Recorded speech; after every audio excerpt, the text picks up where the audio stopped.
بسم اللہ الرحمن الرحیم نحمدہ ونصلی علی رسولہ الکریم اما بعد۔ الحمدللہ الاحسان اکیڈمی کے زیر اہتمام سورہ یاسین شریف کا ترجمہ و تفسیر مکمل ہو گیا ہے۔ سورہ یاسین شریف کے بارے میں ہم نے پڑھا ہے کہ اس کو قرآن پاک کا دل کہا گیا ہے۔ جیسے کسی بھی حیوان کے جسم میں دل مرکزی اہمیت کا حامل ہوتا ہے، ایسے ہی قرآن پاک کے اندر سورہ یاسین شریف مرکزی اہمیت کی حامل ہے۔ کیوں؟ اس لیے کہ اس کے اندر بنیادی عقائد کا بیان ہے۔ تو معلوم ہوا کہ اللہ اور اللہ کے رسول کے ہاں، دین اسلام اور شریعت کے ہاں عقائد کی اہمیت بہت زیادہ ہے، اس لیے کہ اللہ تعالیٰ نے انسان کو عبادت کے لیے پیدا کیا ہے، اور عبادت جو کرتا ہے اس کو کہتے ہیں عبد، اور جس کی عبادت کرتا ہے اس کو کہتے ہیں معبود۔ تو جب تک معبود کے بارے میں عقیدہ نہ ہو کہ یہ ہمارا معبود ہے، یہ ہمارا رب ہے، یہ ہمارا خالق مالک ہے، تب تک اس کی عبادت کیسی ہوگی؟ تو عبادت بھی تبھی صحیح ہوگی جب عقیدہ صحیح ہوگا۔ اور دوسری بات یہ ہے کہ دنیا کے اندر بہت سے عقیدے ہیں، بہت سے مذاہب ہیں، قرآن پاک میں بہت سے تذکرہ ہے یہودیوں کا، عیسائیوں کا، مجوسیوں کا۔ تو ان سب کے اندر مسلمانوں کی ایک پہچان ہونی چاہیے، اور مسلمانوں کی وہ واحد پہچان عقیدہ ہے۔ اگر عقیدہ نہیں صحیح ہوگا یا عقیدہ معلوم نہیں ہوگا تو گویا دنیا میں پھر مسلمان کی کوئی پہچان ہی نہیں ہے۔ اچھا، عقیدہ کہتے کس کو ہیں؟ عقیدہ کہتے ہیں دین کی وہ بات جس کو اپنے دل میں پختہ طریقے سے جما لیا جائے، کوئی کچھ بھی کر لے وہ پھر دل سے ہٹے نہیں۔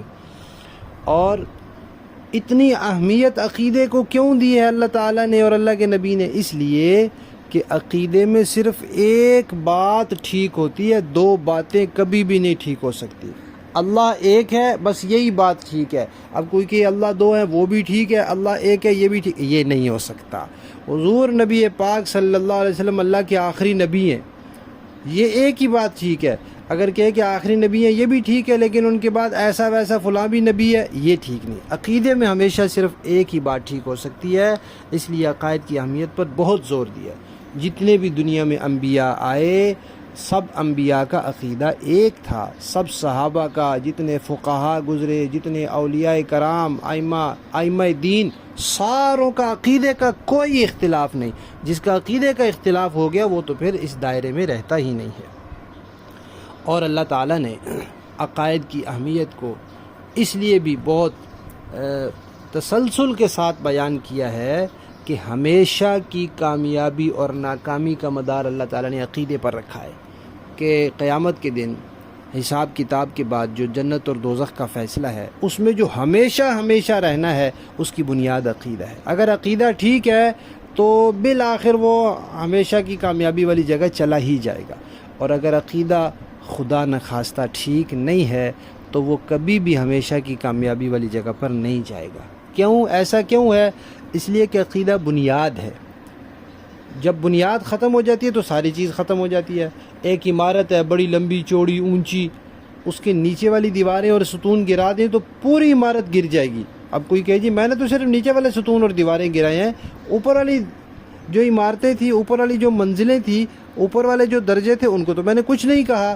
بھائی آپ نے جب نیچے سے بنیاد ڈھا دی تو آپ نے پوری عمارت ڈھا دی۔ تو جو عقیدہ خراب کر لیتا ہے وہ پورا دین خراب کر لیتا ہے۔ تو اس لیے اللہ تعالیٰ نے عقائد کو بہت زیادہ اہمیت دی ہے۔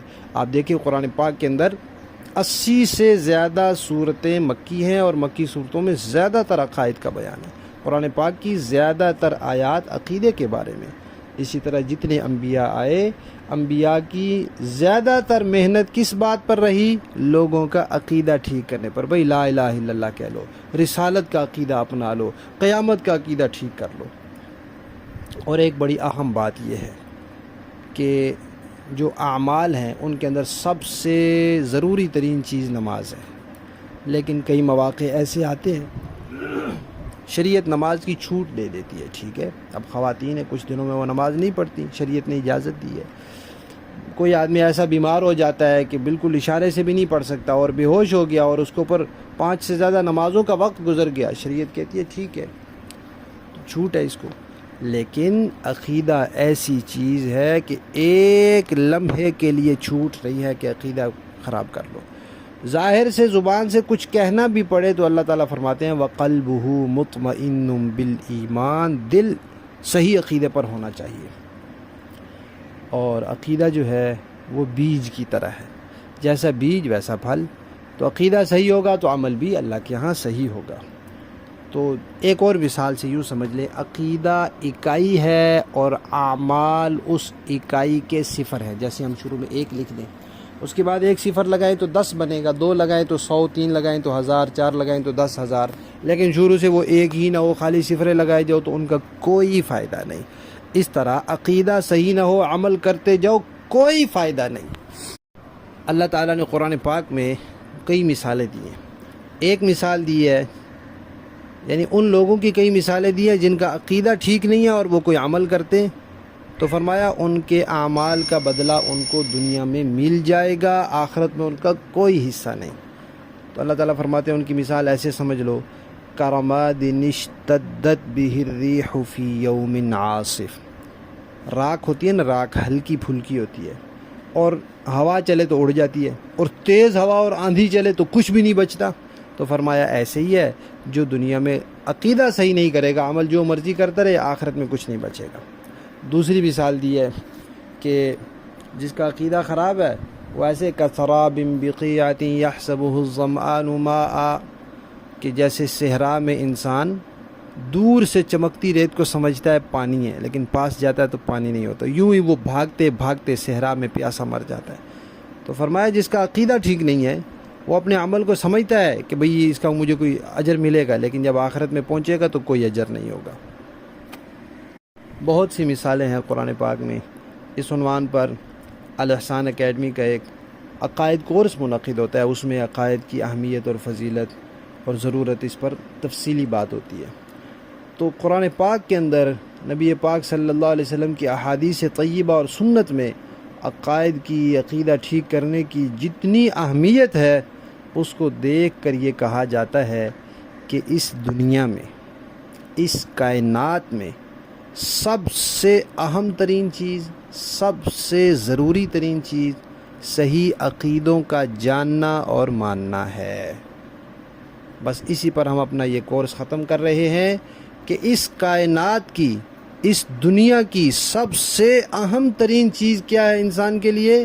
صحیح عقائد کا جاننا اور صحیح عقائد کا ماننا. اللہ تبارک و تعالی ہم سب کو صحیح عقائد جاننے اور صحیح عقائد ماننے کی توفیق عطا فرمائے. آمین ثم آمین بجاہ النبی الکریم صلی اللہ تعالی علی خیر خلقہ محمد وعلی آلہ واصحابہ اجمعین برحمتک یا ارحم الراحمین.